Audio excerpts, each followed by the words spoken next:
were talking about the magnetic induction equation and trying to interpret it.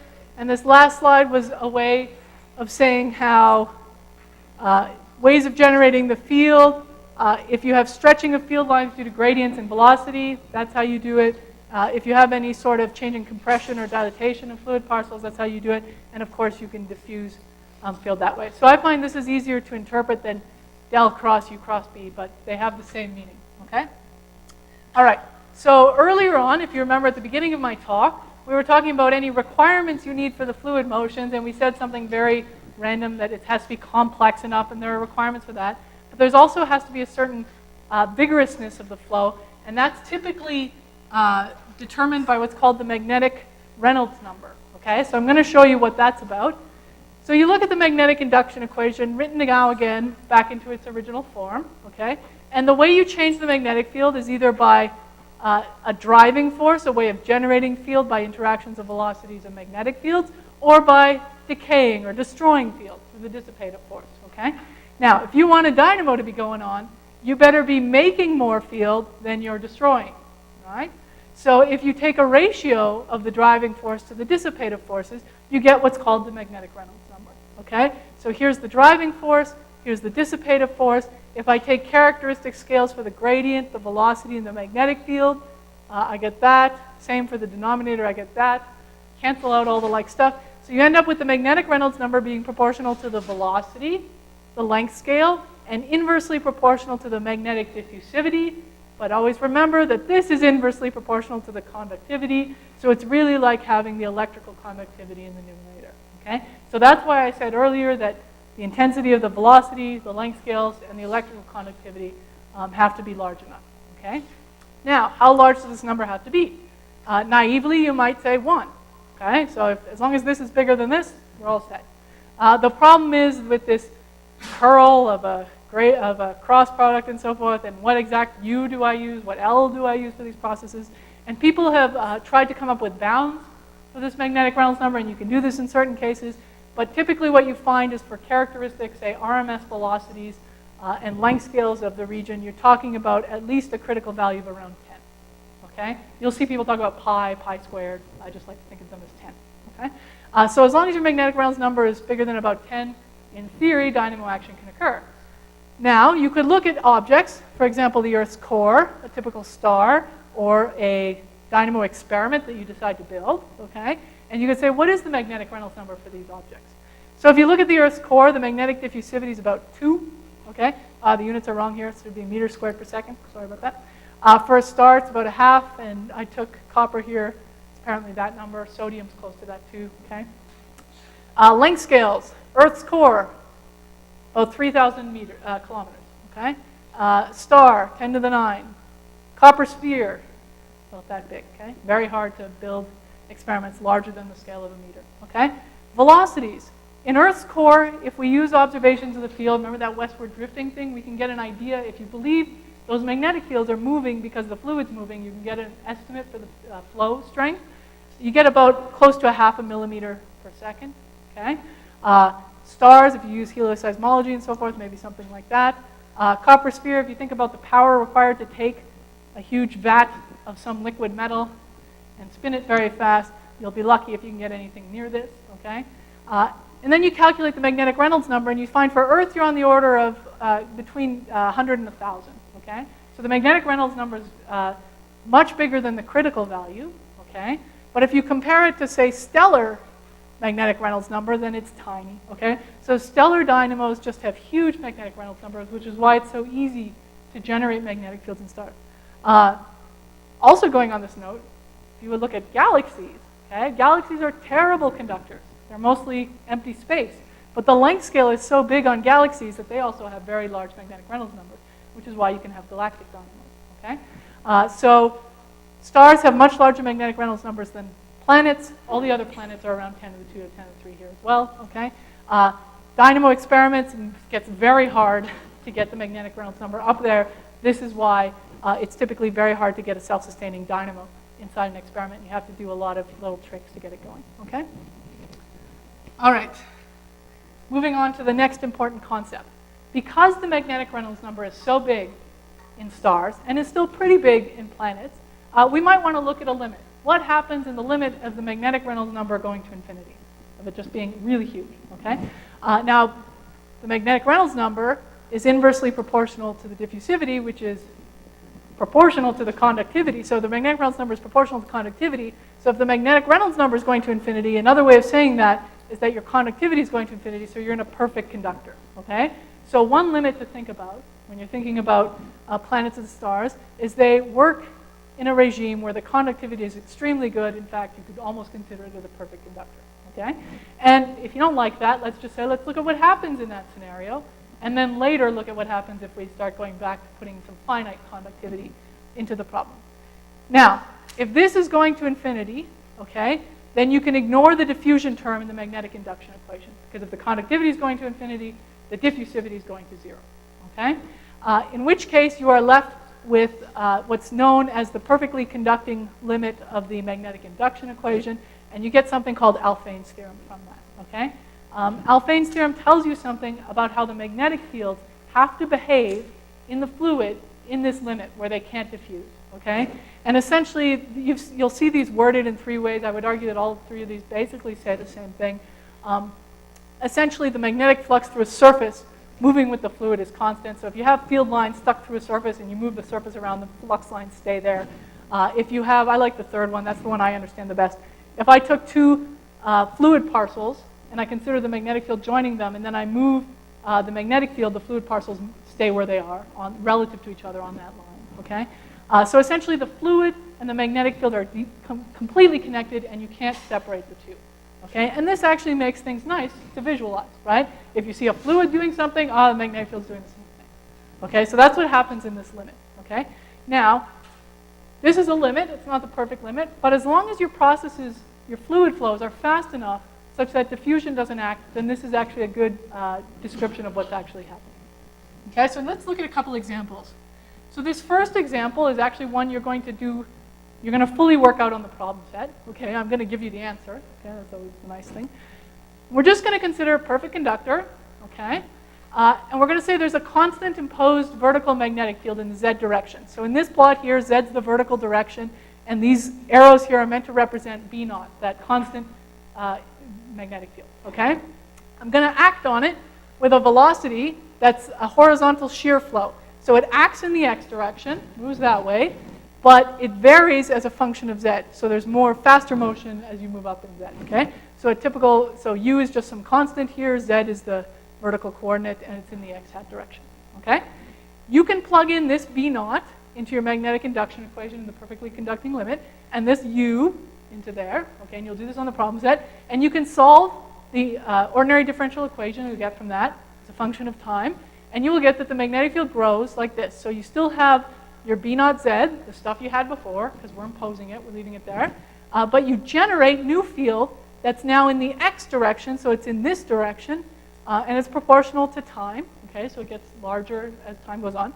And if you want to visualize this, this makes perfect sense, okay? So here's my initial magnetic field, here's the velocity field getting stronger as I move up in the Z direction. Sometime later, these magnetic fields, since they're stuck in the fluid, are going to have to bend this way. So if I take any particular point on here, there'll be a component of my magnetic field that's the same as it was before, but there'll be a new component in the horizontal direction, okay? And the further up I am, the more I've sheared that way, which is why you get the slanting. Is that okay? Anyone buy that? Okay, so this is sort of just an intuitive example of how you can generate field in a certain direction from field in another direction using gradients and velocity. Okay. Question? Yeah?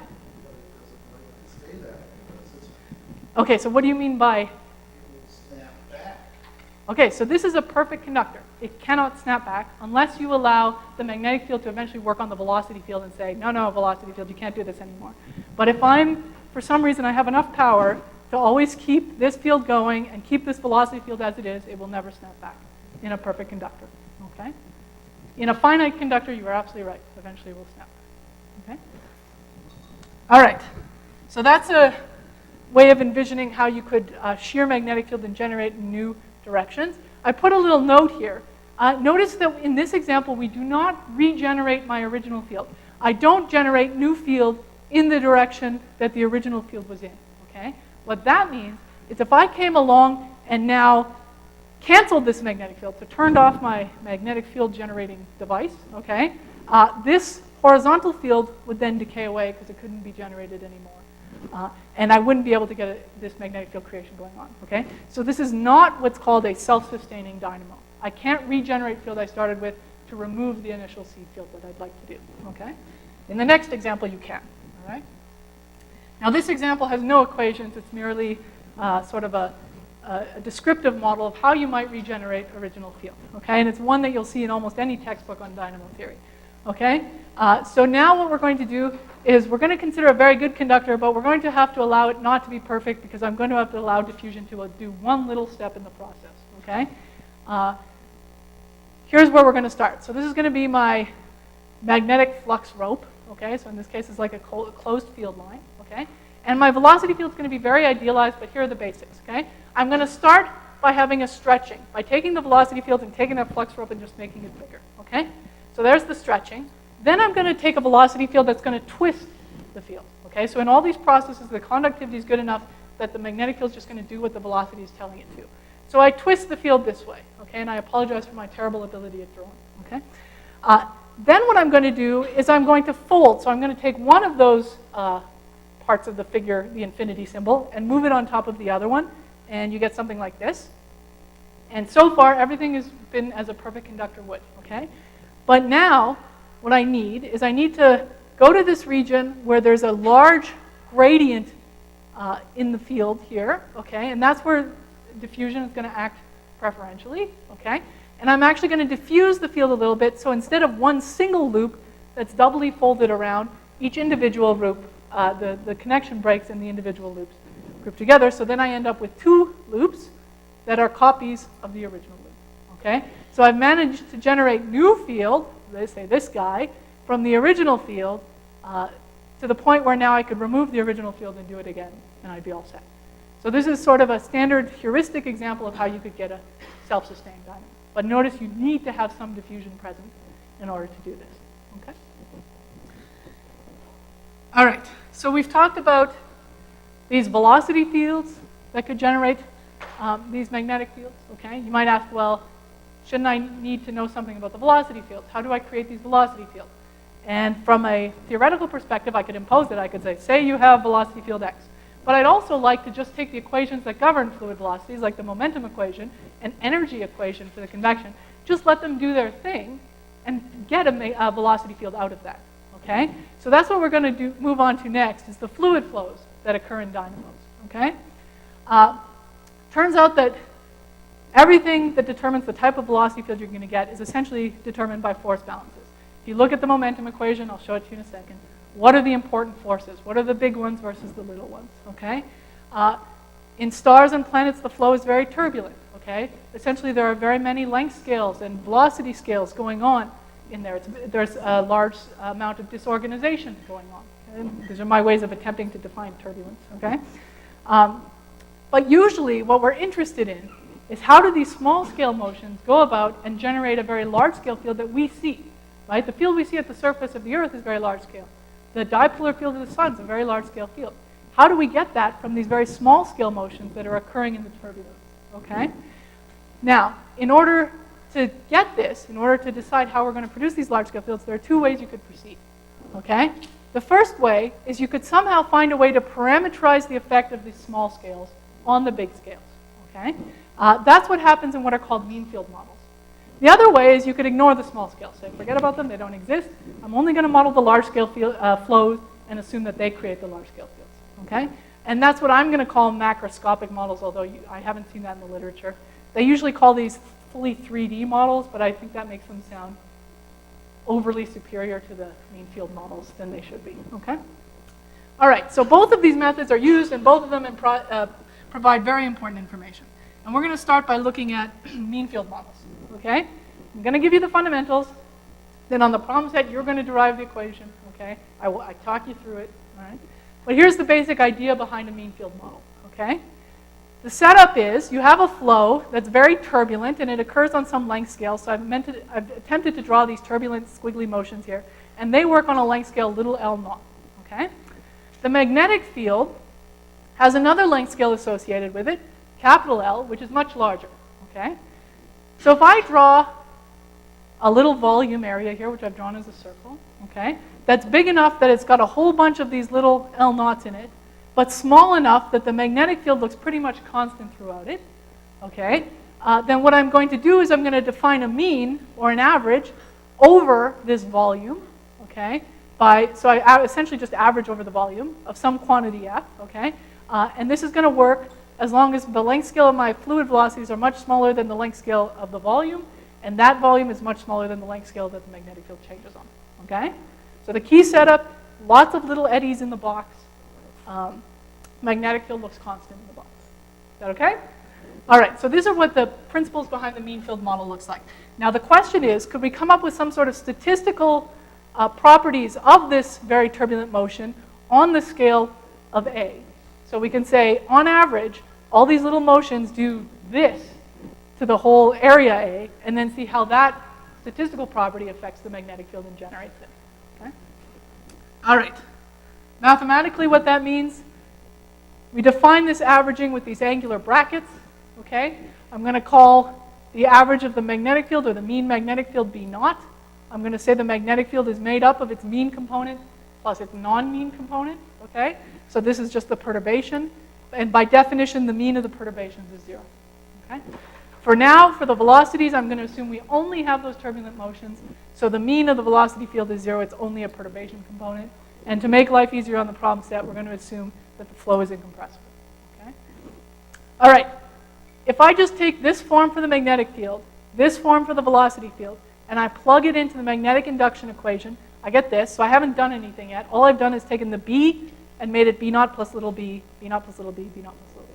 Okay? So I haven't done anything yet. What you're going to do on the problem set is you're going to take the average of the equation using the equation I gave you for the average on the previous problem set. Okay? And you're going to look at the average of this equation. You need to know some rules about averaging operators, and I give them to you on the problem set. And when you do that, you're going to get the following result. This is the mean magnetic induction equation. Okay? It's an equation only for the evolution of the mean part of B, for B naught, the large-scale magnetic field. Okay? And you'll notice that the diffusion term ends up just being the diffusion of the mean magnetic field, okay?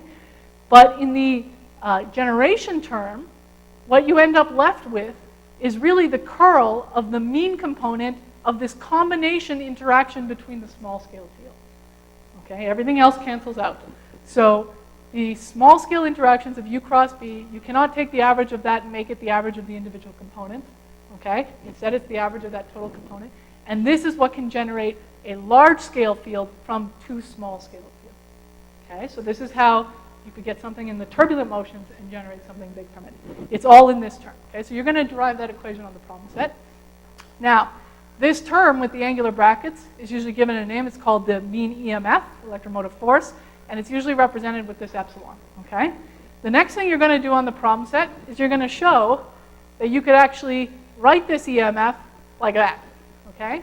So I talk you through it on the problem set, but basically what this means is the EMF depends linearly on the large-scale magnetic field. That's all that is the most general linear expression you can get, okay? So you will derive that, okay? All of the information about the turbulence, all the statistical properties, actually show up in these little coefficients. This is a tensor, alpha ij, this is another tensor, beta ijk. This one, usually people cross that one out and ignore everything else, okay? All of the information about the turbulence is in those little, I say little, those tensors, okay? The reason I say little is because then you make approximations and you consider certain regimes. Yeah? On your generation term and your equation, Yeah. you tell me, and the answer can be, I'm not going to Okay. that's fair enough, but is there a dominant term? Do you mean, is this term dominant over this? That's going to depend on the scenario. So it's going to depend on the properties of your turbulence. Right, so let's say about a planet. So a planet like Venus, so in planets you have less turbulence than in stars, but it's certainly the case that in Venus, if the core of Venus is fluid, which people think is the case, although there's no direct evidence of it, if there are velocities at all, then it must be the case that these velocities are big enough. Now, when I did this derivation, I ignored the big U, a mean U, right? The fact that Venus doesn't have a magnetic field also must mean that the mean U is small, Okay? So, but it is always the case that this term has to be bigger than this term in order to get the dynamo action going. Okay? Other questions? Okay. So this is a horrible form for the mean EMF you see. People then try and put some physical intuition behind it and try and determine what properties, what must be true about these tensors. Okay? And you can put that in and you'll see on the problem set that you'll be able to derive an equation where this tensor just becomes a constant, which is called alpha, and is related to the alpha effect, if everyone's heard that. This one also becomes a constant times epsilon ijk, so you end up getting a curl of B naught here, and you'll prove that on your problem set. So again, you replace these horrible tensors with constants, although lots of new models in mean field theory go further than that and actually use tensor components for these. Okay? But the idea now is we can replace the EMF with terms that are proportional to the B naught. Imagine now if you plug this back into here. Okay, remember U cross B is this epsilon. Okay, then you get an equation that only depends on B naught. Okay, and that's how you get a mean field equation where all of the small scale stuff gets parametrized in these coefficients. Okay, and you'll work through that on the problem set. All right, those are the mean field models. Let's talk about the macroscopic models for a second. So in these models, we say, all right, we don't want to make any parameterizations about anything. We just want to plug in the equations of motion, conservation of mass, conservation of energy, conservation of momentum, okay? Plug them in and solve them on a computer, okay? Now, when you try and do that, you end up with a certain problem, and that's that in order to simulate all length scales and so forth, you need more and more variables and so forth, okay? And eventually you get to the point where you just have to cut it off and say, I can't simulate anything below this length scale, okay? So in these models, what you do is you assume that nothing exists below the length scale you can simulate. Okay? So that's why I say they're macroscopic. So they resolve all the motions that are responsible for all the action. They do not parameterize anything about the smaller scale motions. Okay? So we're going to solve these equations. I'll give you a look at them. Okay, so here they are. So there's our friend, the magnetic induction equation. That's got to go in there because we need to evolve the magnetic field. Conservation of mass looks like this. It probably looks similar to any other basic fluid problem where you see conservation of mass. Conservation of momentum inside a planetary or stellar core is going to have a variety of forces acting. So here's just the inertial term. If you have rapid rotation, you're definitely going to want to include the Coriolis force. That's what that is. Okay, you have pressure gradients, buoyancy forces. This is what causes the convection. Okay, viscous forces, those two there, and Lorentz forces, where I've just plugged in J as 1 over mu naught del cross B. Okay, so this is typically what the momentum balance looks like for the fluid flows. The driving force, this force, due to buoyancy in a gravity field, we need to figure out how this depends on temperature. That's typically what's modeled. And as soon as we include temperature as a variable, you need an energy equation. Okay? So I'm going to show you the energy equation. And here's where we're really going to talk about what's the difference between a stellar dynamo model and a planetary dynamo model. So here's the big thing. Okay? The main difference, as far as I can tell, between these two types of models comes in the equation of state you use to relate density perturbations to temperature perturbations. Okay? As far as I can tell, that's the only main difference going on. All right, so in planets, we don't have ideal gases. We make sort of basic liquid approximations, and so we say the density perturbations are just linearly related to the temperature perturbations, like this. Okay?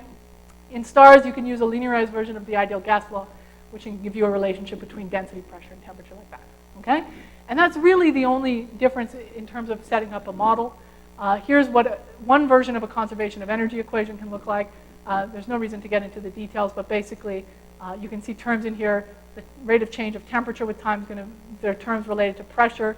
This is ohmic dissipation, viscous forces, internal heating sources, if you have any, this is more for planets if you have radioactivity going on inside planets, and thermal diffusion. Okay? Yep? Yep.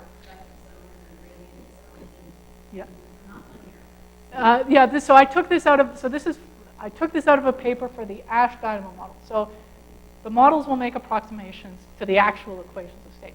And there are probably some out there that use things much more complicated than that. But essentially, it's just the difference between this equation and this that, you know, when you're building your dynamo model, it's the one place where you make a significant change in your model between stars and planets. Okay? Other questions? Okay. So those are the equations. Now, I'm going to do something that planetary people do, but stellar people I find don't do as often. And that's, I'm going to take all these equations, I'm going to non-dimensionalize them. And the reason I'm going to do this is because then some non-dimensional numbers are going to appear, and those are going to tell me the ratios of important forces in there. And that's really how we think in the planetary community. We never actually work with dimensions in our stuff. Okay? In some solar models that I've seen, they love dimensions, and that's fine. But I just find it easier to think in this way. So what I've done is I've taken those 4 equations, I've made a further simplification because I just want to consider the simplest. So I made what's called a Boussinesq approximation. Don't worry about that too much. The whole point of this is just to look at the equations and to find these 4 non-dimensional parameters that end up coming out when you non-dimensionalize. Okay? You'll always get 4. You might get 4 different ones if you non-dimensionalize in a different way. Okay? But you should always get 4 in this regime. So there's something called the Ekman number, the magnetic Prandtl number, I got to find them now, the Rayleigh number, where's the other one, and the Prandtl number. Okay? So those are my non-dimensional parameters that pop out of this system, and they give you the ratio of forces. So the Rayleigh number, for example, gives the ratio of buoyancy to Coriolis forces. Okay? And the way you can derive these pop right out if you try and non-dimensionalize the dimensional equation. Okay? The Ekman number is the ratio of viscous to Coriolis forces. Okay? So for example, if the Ekman number is really small, okay, that means your viscous forces are much smaller compared to Coriolis forces. And that's one way of, that's true in planets and in stars, and it's one way that we say that viscosity is not really an important force. Because compared to some other force, especially in planets, the Coriolis force, this is about 10 to the minus 15 in planets. Okay? These Prandtl numbers just give you ratios of timescales for different diffusive processes.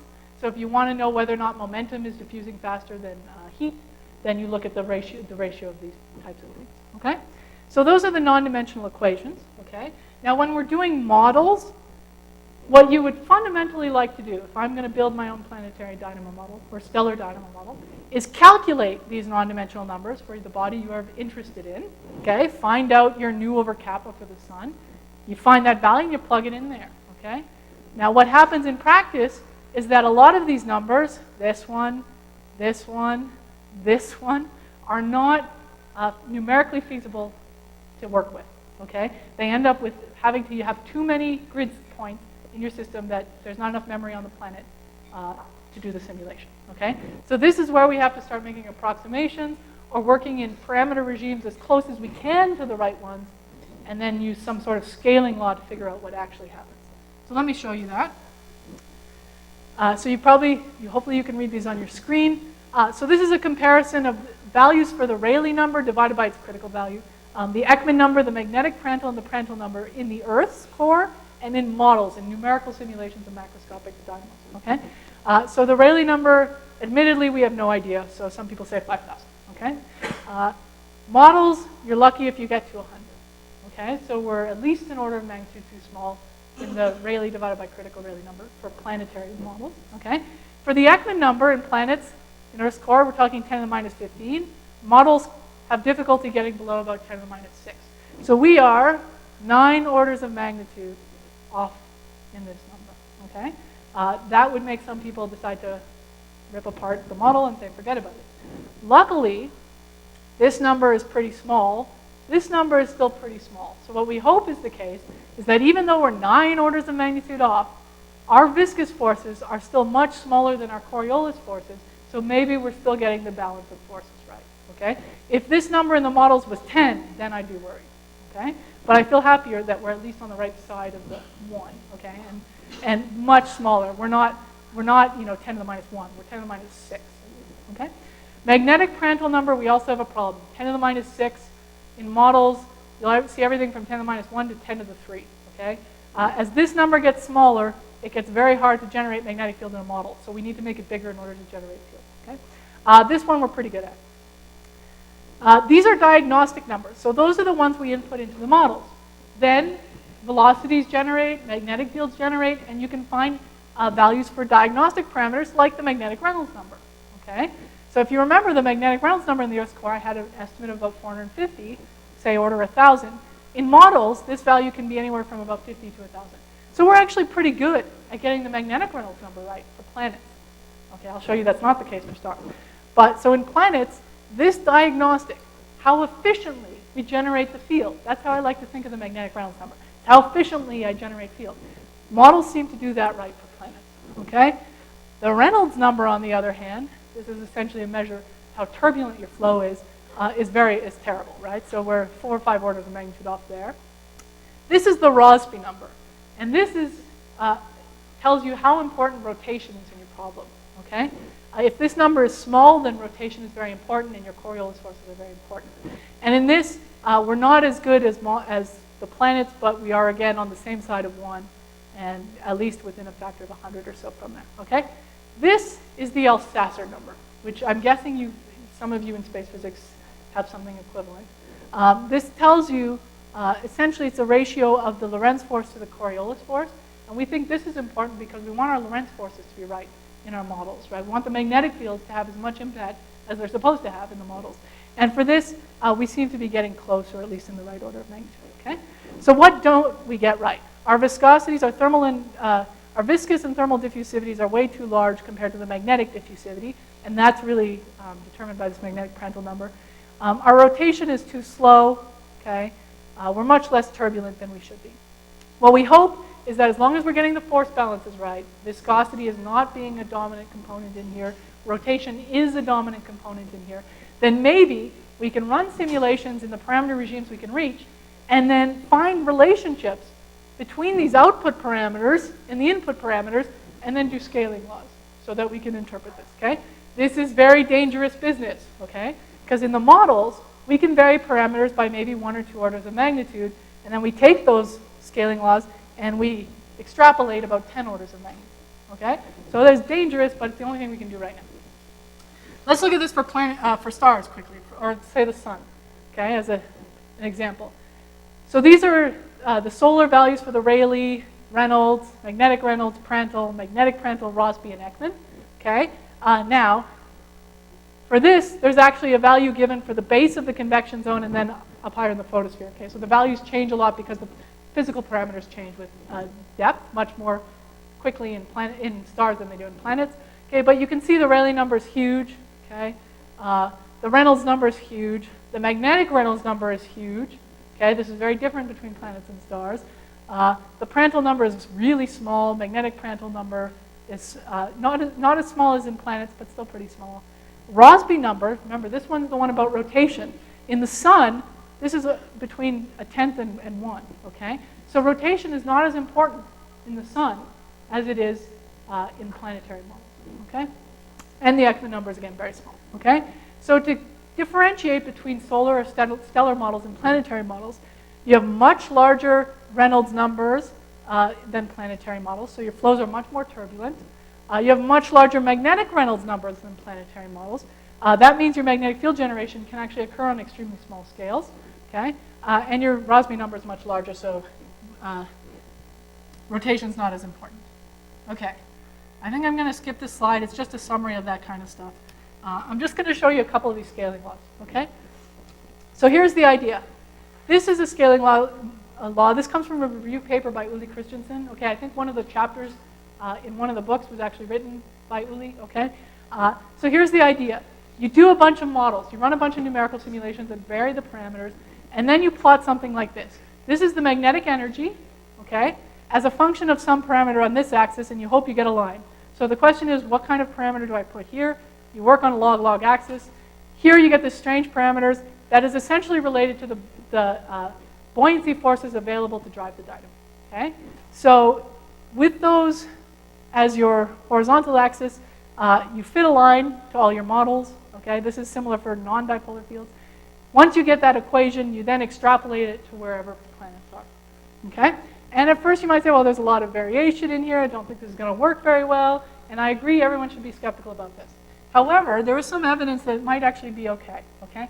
And for example, what you could do is you could calculate or some way estimate the magnetic energy in planets or in stars and see whether or not, if you could estimate this quantity, whether or not you still fit on this line. Okay, so here is some observational data. So here again is magnetic energy as a function of this type of buoyancy force driving. And you can see that, now the error bars is because we don't really know these properties very well, but you can see that the planets seem to fall on this line, except for there are 2 Saturn models on here. Saturn's complicated, okay? But if you assume something, you can get Saturn to fit. Neptune doesn't fit very well. Either Mercury is not on here because it doesn't fit, okay? But essentially, for some of the planets, that seems to work well.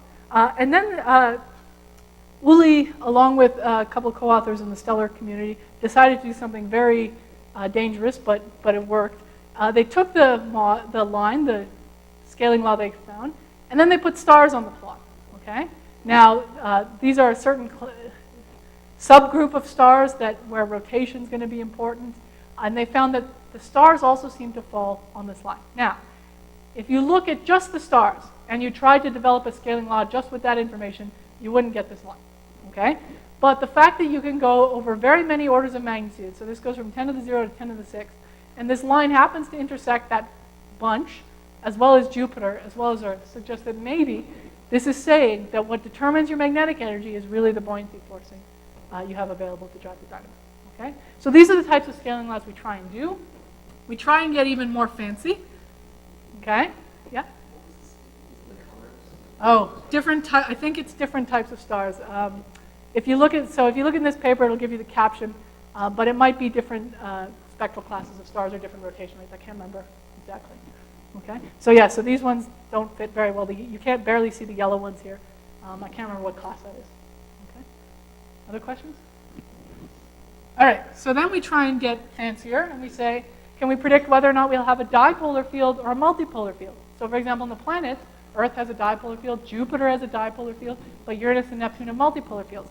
And what people have found by looking at models is that all of this the dipolarity seems to really depend on something called the local Rossby number, which is essentially just a Rossby number, the ratio of, or the importance of rotation, where for your length scale, you take an actual length scale of the motions instead of the length scale of the region, okay?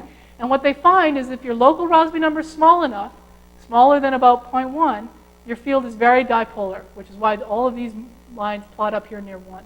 Okay? Then there is a sudden drop-off where your dipolarity, this just means that your fields are more multipolar, and all of these things happen if your local Rossby number is bigger. Okay? So rotation seems to be fundamentally important in determining whether or not you have a dipolar or a multipolar field. This is the region where Earth would sit, okay, as a function of time. So there's a range here because how dipolar it is changes in time and stuff like that. But you can see that this region here is kind of a little bit lower than the really dipolar ones. If I were to plot it on local Rossby stuff, again, this is tentative, but it would plot somewhere around here. So it's actually very close to this multipolar limit. And this is why people think that once in a while the field reverses. Because once in a while, the velocity scales act such that it pulls it over here and puts it in a multipolar regime. Yeah? So remind me, does rotation go to more rotation to the right or more rotation to the left? Faster to the left. So the smaller than this number, the more important rotation is. So over here, rotation isn't important. The motions are fast enough that they don't care about the Coriolis force. So can you give me a full explanation of what rotation leads to dipole, lack of rotation leads to multipole? So the theory behind this is that, as I showed you in the original plot, if rotation is important, it can organize the motions. If it can organize the motions into these nice columnar flows, which are the result of this theorem called the Taylor-Proudman theorem, okay, when rotation is very important and buoyancy, for example, or other forces aren't, then your flows get very organized and very aligned with the rotation axis, and that actually is very easy. That's a very good mechanism to generate dipolar fields. So essentially just the flows are a larger scale. Okay. Yep? Why does the Earth dipole and die in reverse? And with zero, no matter what? So if I'm interpreting your question correctly, you're asking me why during a reversal the Earth's field, the dipolar component goes to 0 and the multipolar take over? Yeah, given you just said about rotation. Right. So, okay. So the Earth, the reason for reversals is not fully understood, but here's the basic idea that people will say, look at so I can look at my numerical simulation, and once in a while my field reverses, and I try and go into the reversal and say, what's different? And what happens is, this is a very chaotic system. Once in a while you'll get some motions that aren't doing what everyone else is doing. As long as they last long enough and can convince their neighbors to also do something a little strange, if you get a large enough perturbation to the velocity field, and it can act over a long enough time scale for the field to flip, then it'll flip. So essentially, as long as you disturb it enough, it'll reverse. And this is also why in the Earth's field, we have evidence of things that are failed reversals. So the field looks dipolar. Oh, it's going to reverse, it changes its mind, it goes back. And in those types of cases, we think the disturbance occurs in some region of the core. You suddenly get some flow going on, but then it decays away before the field has had a chance to get to another stable polarity. But it's not fully understood. I can't tell you force X becomes bigger than force Y and a reversal occurs. Or I get enough toroidal field of this sign and then a reversal occurs. I think it's much better understood in the sun than it is inside planets. Other questions? Yeah? So, I'm sorry, can you speak louder? Yes, so these numerical simulations, the fluid flows in them are very chaotic.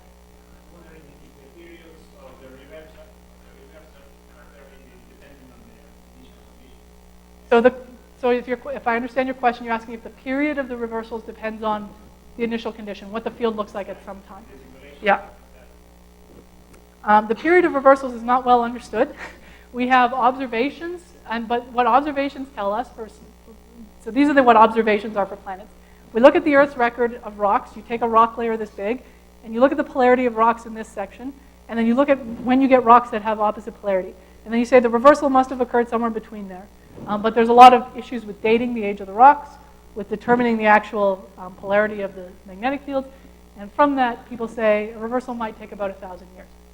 In a numerical simulation, we seem to say that, yes, it looks like reversals can happen as fast as about 1,000 years. But I've had reversals that have looked like they're going to stay multipolar a while and just took them forever. So they can take much longer than that as well. What determines that period of the reversal is not understood. Okay, so it's not, there isn't a simple, I don't want to claim that the solar reversal is simple, but there isn't a standard mechanism to cause a reversal in a planet that you could determine what is the fundamental property that determines it. Okay. Other questions? Okay, so this is just to show you, so the game right now in a lot of planetary dynamo modeling is find the new scaling laws, figure out what goes with what, and try and see if you can determine when parameters vary. And then you can look at where planets fit on this and see whether or not they make sense, okay? Interestingly, Mercury fits somewhere over here, okay? So Mercury should have a very multipolar dynamo.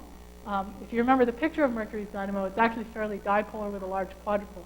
So you need special explanations for why Mercury, we don't see a very multipolar field. All right, how much time do I have left? 3 minutes. Okay, pick your favorite planet. Jupiter, okay. So you can look through these later. I go over models for all the different planets, okay?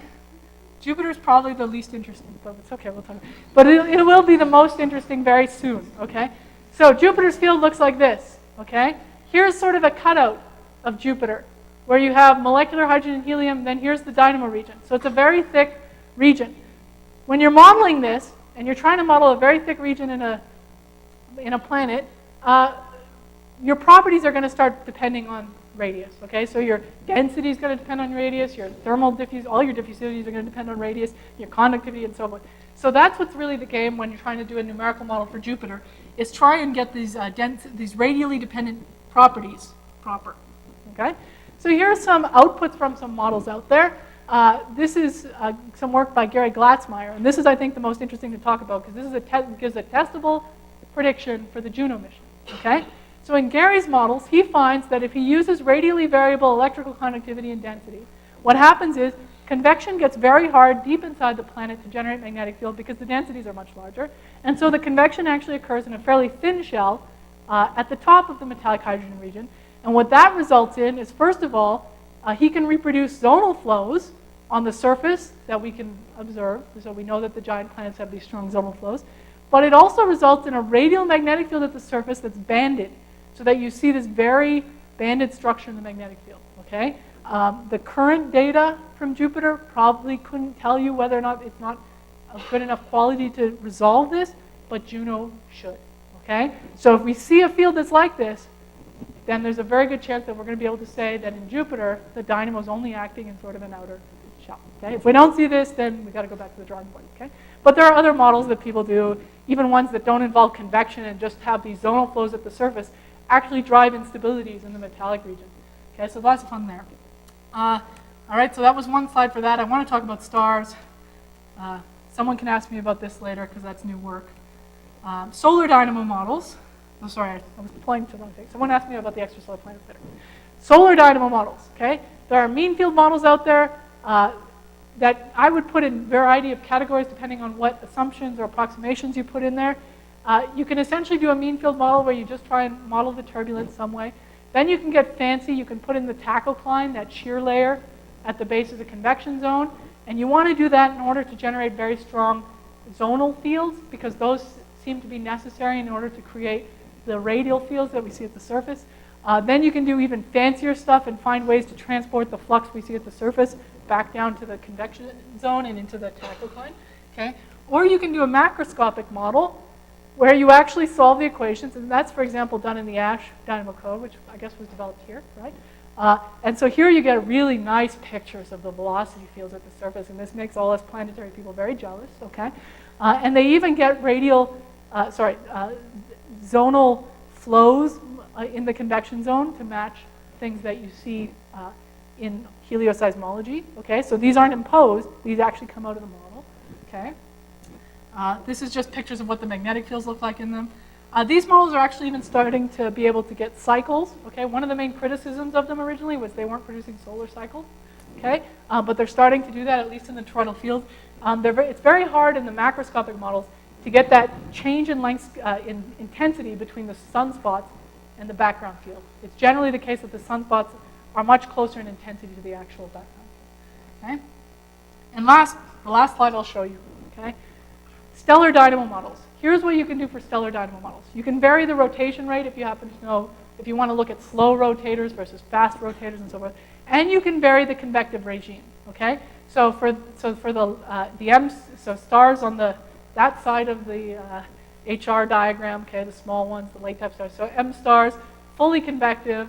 You start growing a radiative zone as you get bigger. Here's sort of a typical solar type star geometry. As you get bigger, this region gets smaller, but then you start building a convective zone in the center again, and eventually that grows, okay? So people have done dynamo models in these different types of geometries and shown that you might be able to explain a lot of the observations we have for these things. So for example, a lot of G-type stars, as far as I understand, have cycles, just like the solar field does. These stars are the ones that you barely see any magnetic fields at the surface, and that's probably because the magnetic fields are generated down here and they can't escape. Okay, you need a mechanism, some sort of buoyancy mechanism, to cause it to come out. And people have argued for some of these as well. These stars can have strong magnetic fields because they're all fully convective. Okay? So with that, I think my time's up, so I will stop and ask if there are any last-minute questions. Yeah? During the longer period, Yes. the sunspots of the higher order moons disappear. Did the lower dipole still split around every 11 years? That's a question. I don't actually know the answer to that. Does anyone know the answer? So the question is, okay, there you go. First of all, sunspots are few of them, and then all big with the sediments. There's solidity has to do with there is evidence that we're still an ongoing modulation. In fact, having waves, which we'll discuss later this week, there's a modulation relatively close to wave because of the hemisphere field, which is a signature of dynamo, which is a signature of lots of other phenomena. There's evidence that 11 years cycle through the modulation. But it must have been a lower level at the surface of the wave population. It's very dangerous. Other questions? Yeah? Why is Saturn's magnetic field so axisymmetric? You just asked my favorite question, okay? And it's what I'm working on at the moment. Okay, so Saturn's field is perfectly axisymmetric. If I compare it back here, as far as we can tell from observations, it's perfectly axisymmetric. You can't do this with a dynamo. So somehow you must have a field that's non-axisymmetric in the dynamo region that somehow looks axisymmetric by the time it escapes the dynamo region and we see it at the surface. The way people have suggested you can do this, so this is a theory, is through something called the helium rainout layer. So here's how this goes. You've got hydrogen and helium, okay, mixed in. At the boundary, where the hydrogen goes metallic, the helium becomes immiscible in the hydrogen, and it actually separates from the hydrogen. Helium's heavier than hydrogen, ergo it sinks, okay? So what you end up with is a layer that is stably stratified because of a helium gradient, okay? As you go deeper in the planet, they become miscible again, okay? So there's going to be some bottom boundary to this layer, which is good because we need convection to go on for the dynamo. So that happens underneath. Now this layer is a stably stratified electrically conducting layer. And I've argued in papers that it can essentially act to cause an electromagnetic skin effect, and that non-dipolar features or non-axisymmetric features actually appear as time-varying features to this layer. So if I have something that's time-varying and I try and diffuse it through a good electrical conductor, I lose all the time-varying components. So essentially there's a skin effect going on, and the only thing that gets out is the axisymmetric component. That's a theory. I'm hoping it's testable with the final pass of Cassini. Other questions? Okay, I'm around all week, but I guess now, is it break time again?